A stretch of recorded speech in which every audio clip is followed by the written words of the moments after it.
오늘 이 시간은요, 열왕기하 23장 1절부터 전개되어지는 요시야 통치 가운데에서 성전을 수리하는 장면이 지난 22장에 나아졌고요.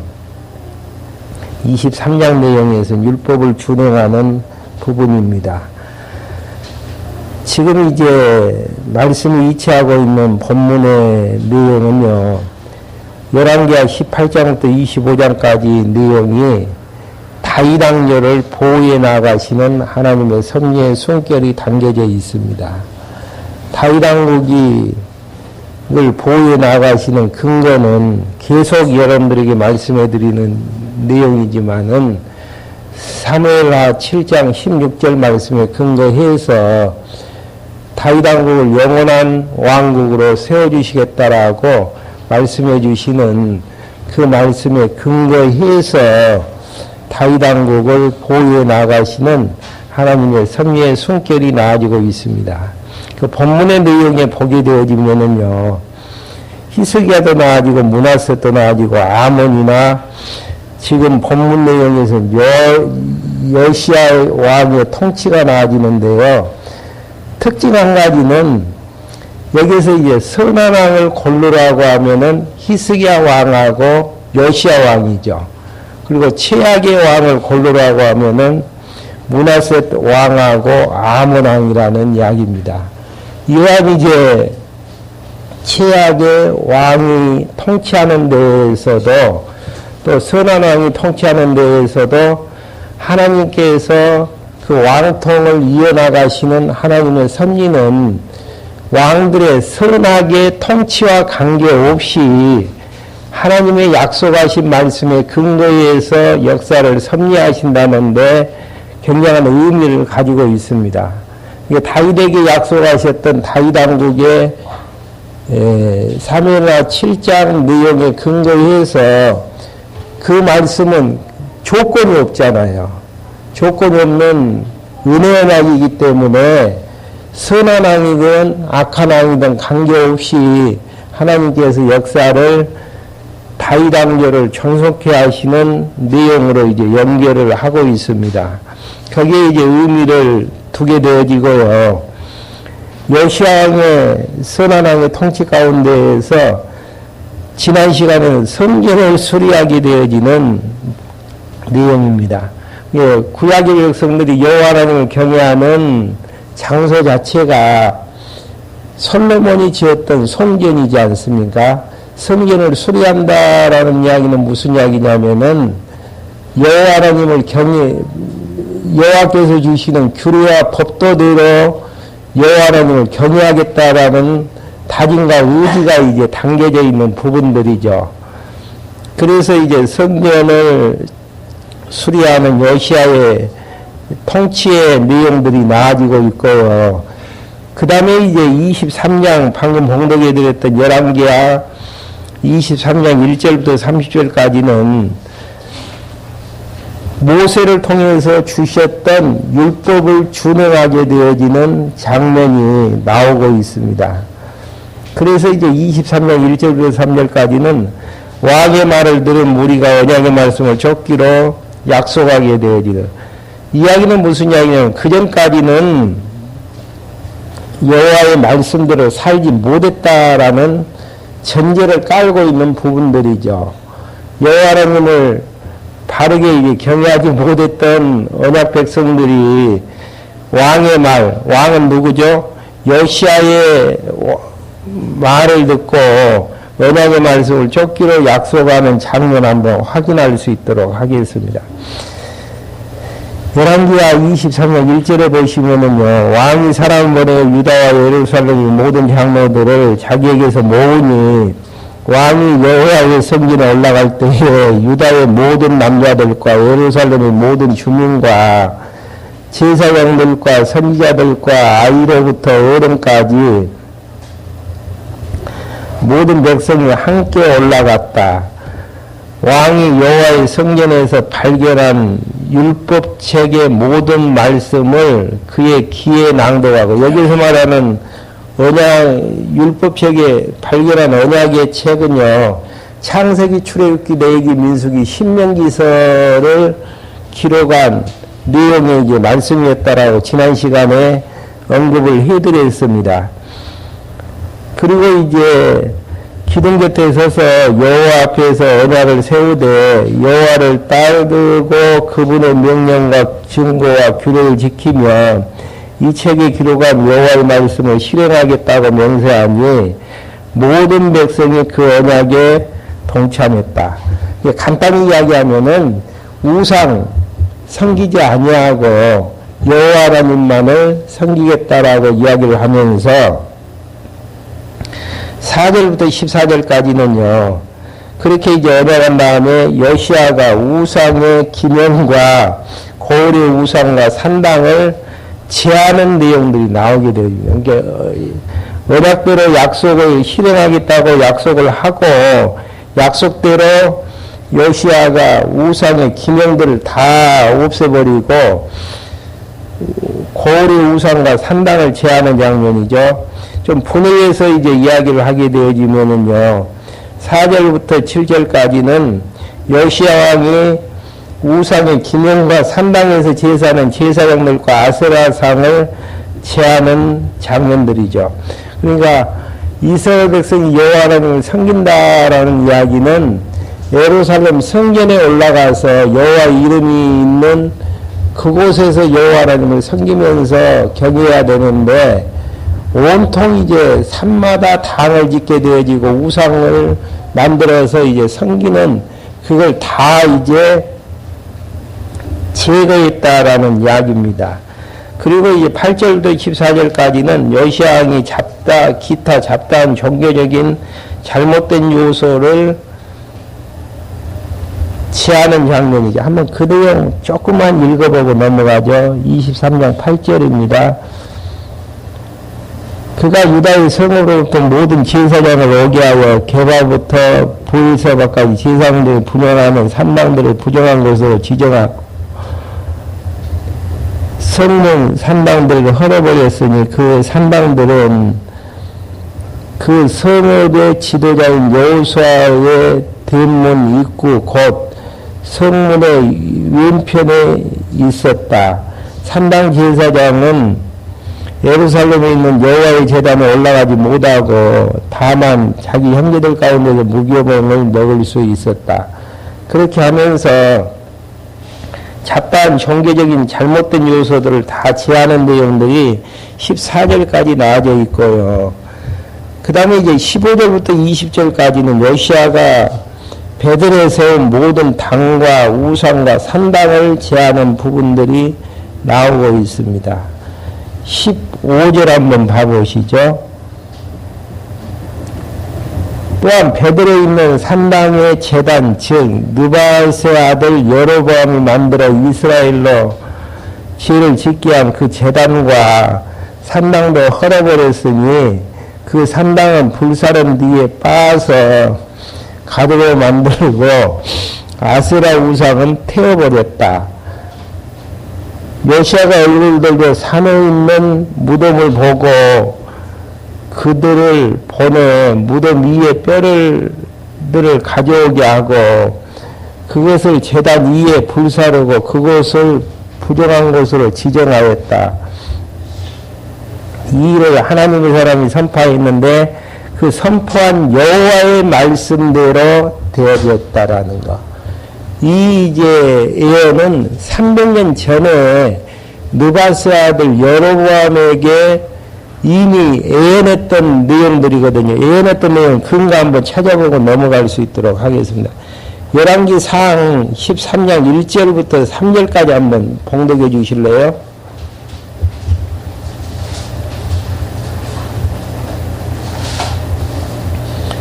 열왕기상 13장 1절부터 3절요. 하나님은 사람이 여호와의 말씀에 따라 유다에서 베델에 왔는데 그때 여로보암이 제단 곁에 서서 분향하고 있었다. 그가 제단을 향해 여호와의 말씀대로 외쳐 말하기를 제단아 제단아 여호와께서 이렇게 말씀하신다.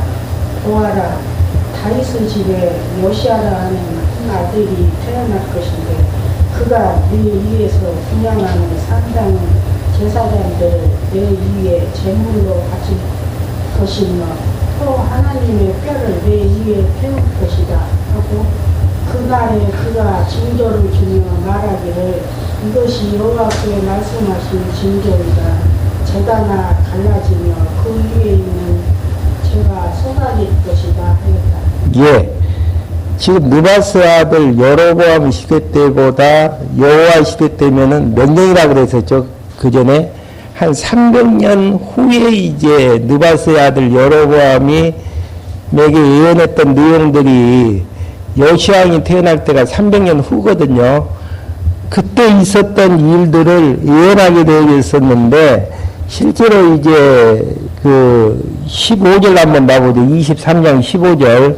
베들에 사는 산당의 제단 즉 느바스의 아들 여로보암이 만들어 이스라엘로 죄를 짓게 한 제단과 산당도 헐어버렸으니 그 산당은 불사른 뒤에 빠서 가루로 만들고 아세라 우상을 태워버렸다. 요시아가 얼굴을 돌려 산에 있는 무덤을 보고 이 내용이 이제 16절에서 성취가 되어지죠.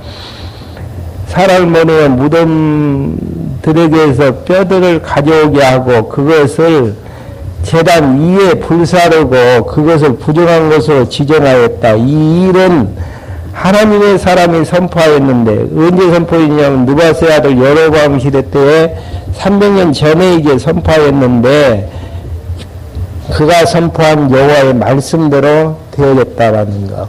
이 내용만 봐도 역사가 정해진 대로 역사가 움직여진다라는 것들을 확인할 수 있는 대목들이잖아요. 그다음에 또 이제 한 가지는요. 18절부터 보게 되어지면은 왕이 말하길 그것을 17절 그리고 왕이 말하기를 네가 보고 있는 저 비석이 무엇이냐 하니 그 성읍 사람들이 대답하기를 왕께서 베들의 단에 대하여 이런 일을 하실 것을 선포했던 유다에서 온 하나님의 사람의 무덤입니다라고 하였다. 그러니까 하나님의 사람이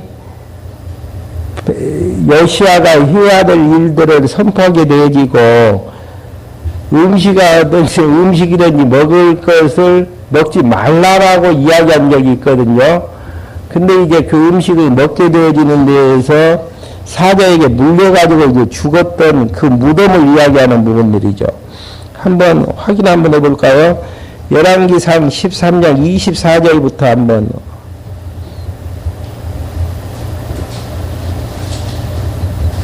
(24절부터) 한번 읽어보면 나아지는 내용입니다.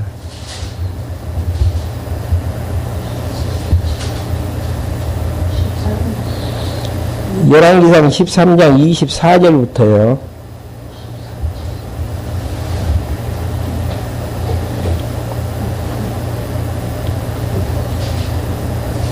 읽어주세요.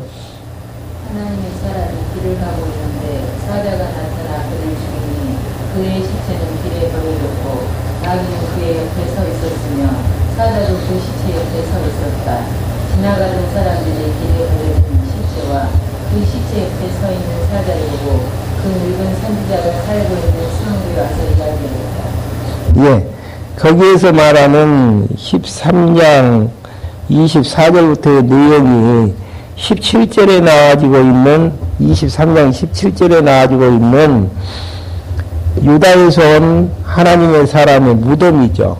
이게 불순종의 증거로 해서 표적적인 사건인데 하나님의 말씀을 불순종하게 되어지면 어떻게 되어졌냐면은 사자에게 물려가지고 죽었던 실제적인 역사적인 사건들을 언급을 하면서 요시아 왕이 18절에 보면 그 무덤에 대해서 어떻게 이야기를 하고 있는가. 왕이 말하기를 그것은 그대로 두고 그 뼈를 옮기지 마라 하니 그들이 그의 뼈를 사마리아에서 온 선지자들의 뼈와 함께 그대로 두었다. 역사적인 표적의 증표로 그냥 놔두게 되어지는 부분들입니다. 성경에 보게 되어지면은 어떤 이름을, 지명을, 지역에 이름을 짓기 위해서 놔둔다든지 어떤 표적적인 기념물들을 놔두게 되어지는 이유는 하나님께서 언약하신 대로 언약대로 역사를 섭리하셨던 그러한 이제 증거물로 이제 놔두게 되어지는 부분들입니다. 그러면서 이제 21절부터 23절까지는요, 왕의 명으로 사사 이후 처음으로 유월절을 지키는 장면이 나와지고 있습니다.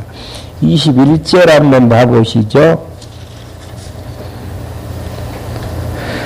왕이 온 백성에게 명령하기로 이 언약의 책에 기록한 대로 여호와 너희 하나님을 위해 유월절을 지켜라 하였는데, 사사들이 여호와 이스라엘을 다스리던 시대 이후 이스라엘 왕과 유다 왕의 어떤 시대에도 이같이 유월절을 지킨 적이 없었다.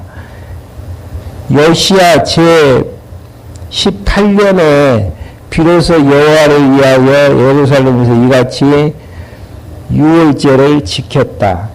그러니까 신기한 것은요, 요시야 시대 때, 사사 시대부터 요시야 시대 때까지 지금 성경에 기록한 대로, 언약책이 기록한 대로 유월절을 지킨 적이 없었다라는 이야기입니다. 유월절이 어떤 날이죠? 출애굽게 하셨던 여호와 하나님을 기념하는 내용들. 근데 여기에서 이제 한 가지 문제가 있어요. 역대기하 30장에 보면은 히스기야가 유월절을 지켰겠습니까? 안 지켰겠습니까?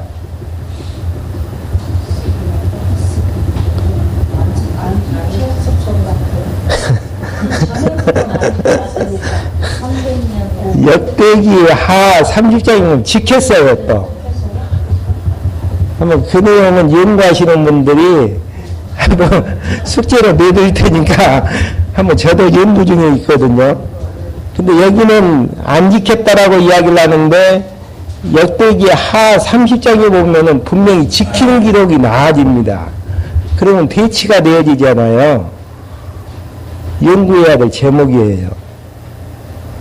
그냥 넘어가려다가. 그 전에 그 왕들이 안 지켰는데 히스기야가 지켰는데. 아 근데 요시야는 히스기야로 생각을 하면 이 말씀 자체가 충돌되어지는 부분들 아니겠습니까? 한번 지켰던 내용들 한번 확인 한번 해볼까요? 열왕기 역대기하 30장 15절.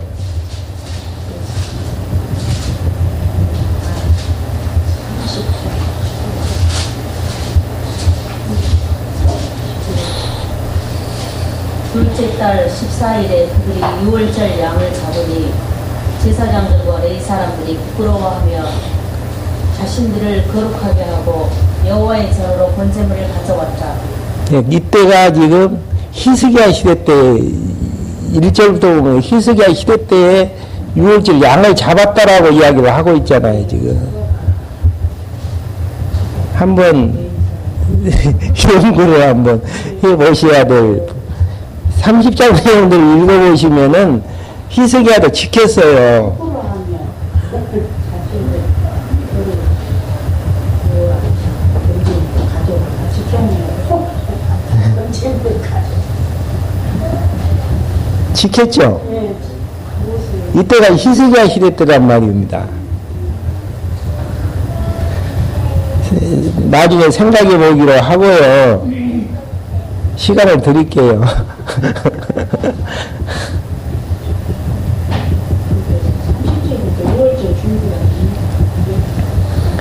그 다음에 이제 24절부터 25절까지 전모만 율법을 준행한 요시야의 업적을 밝히는 내용이 24절부터 나와지고 있습니다.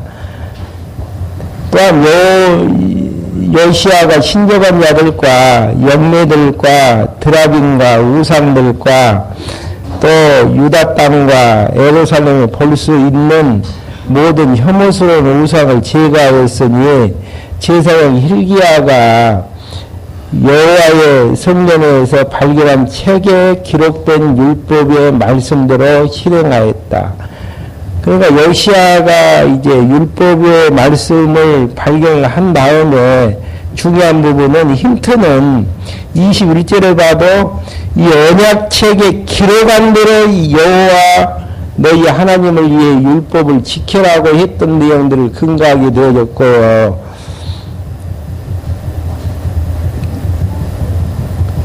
또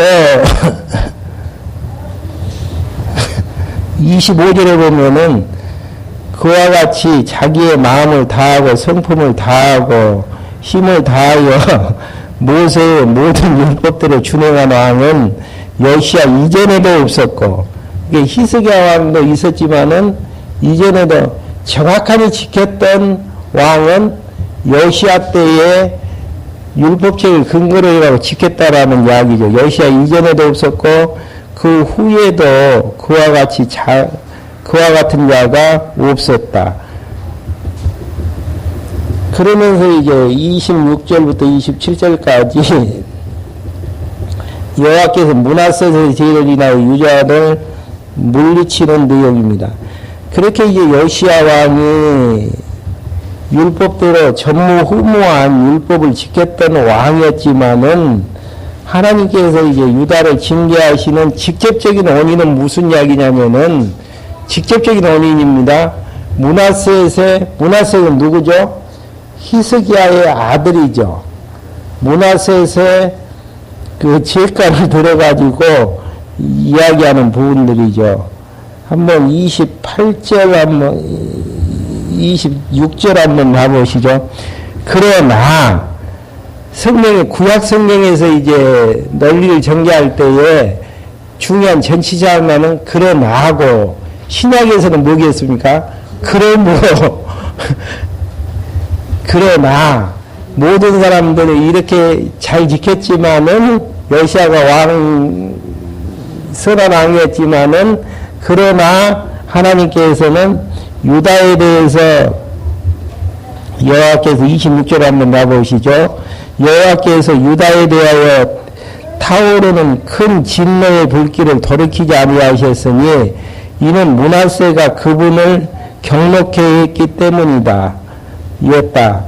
여호와께서 말씀하시기를 내가 이스라엘을 없애버리듯이 유다도 내 앞에서 없애버릴 것이니 이 성 곧 내가 택한 예루살렘과 이 성경 곧 내 이름이 거기에 있을 것이다 라고 한 성전을 내가 버릴 것이다 라고 하셨다.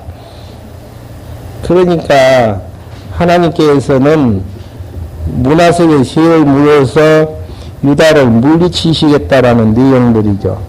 그리고 이제 28절에서 30절까지 왕이 애굽 왕에게 피살되어지고 요아스가 왕이 되어지는 장면이 나아지고 있습니다. 여기서 왕은 누구죠? 요아스 왕이죠. 그 신기한 것은요, 보통 상식적으로 성경을 풀면은 전무후무한 율법을 지켰던 왕은 요시아밖에 없었어요. 근데 죽음의 마지막 인생의 말로는 어떻게 끝나지냐면은 피살되어져서 죽게 되어지는. 그러니까 덕을 많이 쌓는다 그래서 아름답게 죽어지고 덕을 쌓지 못한다 그래서 참 민망하게 죽어지는 그런 이제 죽음의 내용들이 아니다라는 이야기입니다. 그러니까 성경을 보는 관점은 그런 방식으로 보게 되어지면은 안 맞는 부분들이 너무너무 많아요. 이 내용은 지금 무엇을 지금 무슨 의미를 주기 위한 내용들이죠. 하나님께서 다윗 왕국에게 약속하셨던 대로 다윗 왕국을 존속해 하시려는 하나님의 섭리의 내용에 초점이 있는 것이지 어떻게 죽느냐에 초점이 있는 것은 아니다라는 이야기입니다. 한번 28절 한번 봐보시죠. 요시아의 남은 행적과 그가 행한 모든 일들이 유다 왕조 실록에 기록되어 있지 않느냐. 그 시대에 이집트 왕 바로 누고가 아시리아 왕에게 가려고 유브라테스 강으로 올라가고 있었는데 요시야는 그들을 막으려고 나아가자 바로가 요시야를 대면하여 묵깃돌에서 그를 죽였다. 이게 아름답지 못하는 인간적으로 보면은 왕의 모습인데요. 지금 이러한 모습을 가지고 이 의미를 산출하는 것보다는 30절에 보면은 그러자 요시야의 신하들이 그 사실을 시신을 병거에 싣고 묵깃도에서 예루살렘으로 옮겨 그 무덤에 장사했다. 그 땅의 백성들이 요시야의 아들 요아스를 데려와 기름을 붓고 그 아버지 뒤를 이어 그를 왕으로 세웠다. 그러니까 29절 내용의 의미를 분석하는 게 중요한 게 아니고 30절 내용의 의미를 분석을 하게 해야 되는데요. 그 이유는 그렇게 피살되어졌는데도 왕통이 이어지느냐 안 이어지느냐 여기에 이제 초점이 있는 부분들이죠. 근데 이제 피살되어졌는데도 요시야의 아들 요아스를 데려와 기름을 붓고 그 아버지의 뒤를 이어 그를 왕으로 세웠다. 이게 이제 굉장히 중요한 의미를 우리에게 주시는 내용의 모습들입니다. 그러니까 이런 방식으로 논리적 통일성 전체 판에서 성경을 보지 아니하면은 어떻게 가장 선한 왕이라고 자처하는 요시야 왕이 피살될 수가 있느냐. 이런 이제, 예? 그렇게 선한 일을 했는데 그렇게 그냥 여러 사람 앞에서 피살되게 그러면 전쟁에서 승리하게 했어야죠. 상식적으로 보게 되어지면은. 근데 그게 지금 목적이 아니고 그것은 생을 마감하는 과정을 그리는 내용들이고요. 중요한 부분은 30절에 나와지는 요시야의 아들 요아스를 데려와 기름을 붓고 그 아버지의 뒤를 이어 그를 왕으로 세웠다라는 내용이 열왕기하 7장 16절 말씀의 근거에 의해서 왕통이 끊어지지 아니하고 계속 이어져 나가는 내용들의 부분입니다. 이렇게 해서 요시야 왕의 다윗 왕조가 존속되어지는 내용을 이제 마치게 되어질까. 이게 다윗 왕조가 존속되어지는 과정 속에서 선한 왕이든 악한 왕이든 관계없이 하나님께서는 약속대로 다윗 왕국을 존속해 하셨다. 그게 이제 중요한 의미죠. 왜 존속해 하셨겠어요? 선한 왕이든 악한 왕이든 하나님의 여호와이심을 알게 해서 하나님의 여호와이심을 계시하기 위함이고 어떤 계시죠? 그 여호와 하나님은 살아계시고 5대 속성을 가지고 계시는 그분이심을 우리에게 알게 해서 그분을 경외케 하시려는 데 목적 자체가 있다라는 이야기입니다. 그러면은 이제 마지막 나와져 있는 이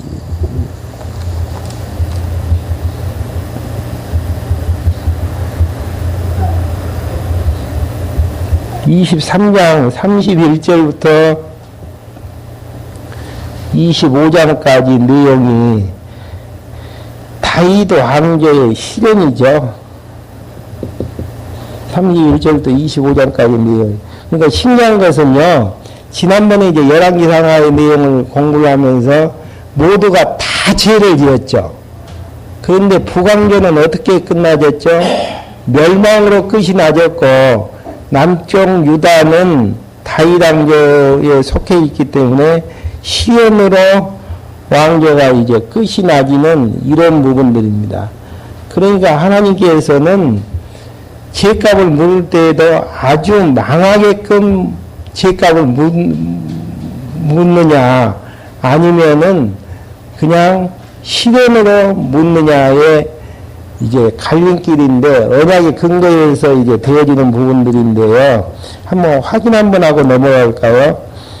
한 분은 열왕기하 7장 14절 15절을 한번 찾아주시고요. 한 분은 열왕기상 11장 39절 한번 찾아주십시오.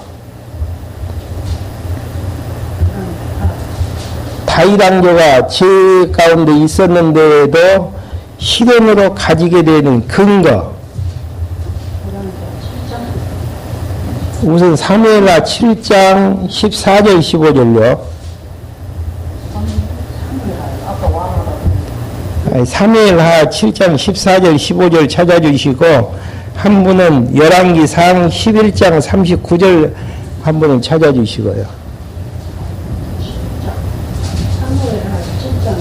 사무엘하 7장요.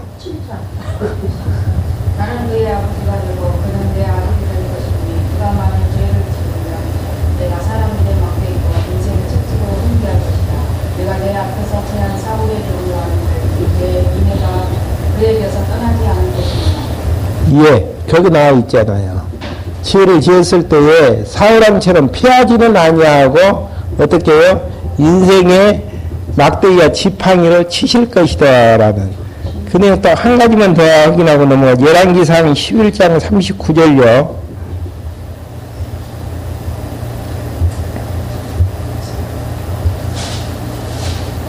네가 이것 때문에 다윗의 자손을 괴롭게 할 것이나 영원히 하지는 않을 것이다. 예, 다윗의 자손을 괴롭게 할 것이나 영원히 하지는 아니할 것이다. 영원한 멸망으로 가지기는 아니할 것이라는 거.